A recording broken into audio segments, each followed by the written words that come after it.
সাবেক প্রধানমন্ত্রী শেখ হাসিনার বিদ্যুৎ, জ্বালানি ও খনিজ সম্পদ বিষয়ক উপদেষ্টা তৌফিক এলাহী চৌধুরীকে গ্রেফতার করেছে ঢাকা মহানগর গোয়েন্দা পুলিশ। মঙ্গলবার রাতে রাজধানীর গুলশান এলাকা থেকে তাকে গ্রেফতার করা হয়। তৌফিক এলাহী চৌধুরীকে গ্রেফতারের বিষয়টি নিশ্চিত করেছেন ডিবির অতিরিক্ত কমিশনার রেজাউল করিম মল্লিক। তিনি জানান, মঙ্গলবার রাত 10:45টার দিকে গুলশান এলাকা থেকে তৌফিক এলাহীকে গ্রেফতার করা হয়েছে। বর্তমানে তিনি ডিবি কার্যালয়ে আছেন। তার বিরুদ্ধে আইনি প্রক্রিয়া চলমান বলেও জানান পুলিশের ওই কর্মকর্তা।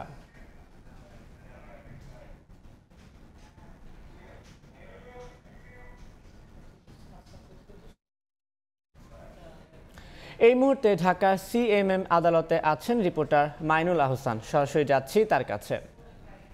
প্রধানমন্ত্রী শেখ হাসিনার বিদ্যুৎ ও জ্বালানি উপদেষ্টা তৌফিক এলাহীকে গতকাল রাতে গুলশান থেকে গ্রেফতার করা হয় এবং গ্রেফতারের পর আজ কিন্তু তাকে আদালতে আনার কথা রয়েছে এবং এখন পর্যন্ত কিন্তু তাকে আদালতে আনা হয়নি। ধারণা করা হচ্ছে বিকেল নাগাদ তাকে হয়তো আদালতে আনা হতে পারে। তবে ঠিক কোন মামলায় তাকে গ্রেফতার করা হয়েছে বা তাকে আদালতে আনা হবে সেই বিষয়ে কিন্তু আমরা এখনো জানতে পারিনি। আমরা জানলে অবশ্যই আপনাদের জানিয়ে দেব। তবে এখন সকালবেলায় যে ভোরে আদালতে আনা হয়েছিল রিমান্ড থেকে ফেরত সাবেক আইজিপি শহীদুল হককে, তিনি এখন সিএমএম আদালতের গারদে রয়েছেন।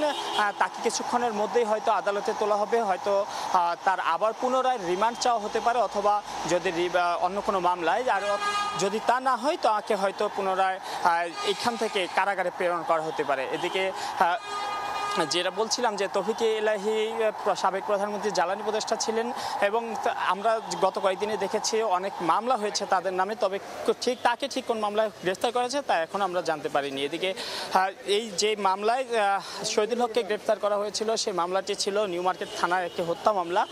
সেই হত্যা মামলায় এর আগে আমরা দেখেছি যে আদালত থেকে তার 7 দিনের রিমান্ড দেওয়া হয়েছিল। সেই রিমান্ডে কি তথ্য পাওয়া গেছে তাও এখন আমাদেরকে জানানো হয়নি, আমরা এখনো তা জানতে পারিনি। তবে যেহেতু একটু কিছুক্ষণের মধ্যেই তাকে আদালতে তোলা হবে, আবারও হয়তো তার নতুন করে রিমান্ড চাওয়া হবে, সুতরাং ধারণা করা যাচ্ছে যে তার কাছে কোনো গুরুত্বপূর্ণ তথ্য হয়তো পাওয়া যেতে পারে। এদিকে এখন পর্যন্ত যেহেতু সাবেক আইজিপি শহীদুল হককে আদালতে আনা হয়েছে, সেগুলোকে কিন্তু সিএমএম আদালতে কিন্তু নিরাপত্তা জোরদার করা হয়েছে, সেনাবাহিনীর মোতায়েন করা হয়েছে এবং এই সেনাবাহিনীর যে পুলিশ পাহারায় কিন্তু শহীদুল হককে হয়তো এই কিছুক্ষণের মধ্যে আদালতে আনা হবে এবং যে আজ সকাল 7টার দিকে কিন্তু শহীদুল হককে সিএমএম আদালতে আনা হয়। এখন পর্যন্ত আনার পর তিনি বর্তমানে গারদেই রয়েছেন।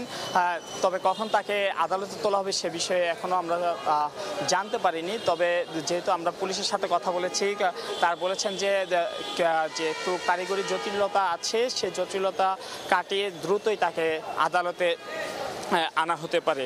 এদিকে যেহেতু যা বলছিলাম যে তৌফিক এলাহীকেও হয়তো বিকেল নাগাদ আদালতে আনা হবে এবং তার হয়তো রিমান্ড আবেদন করবে পুলিশ।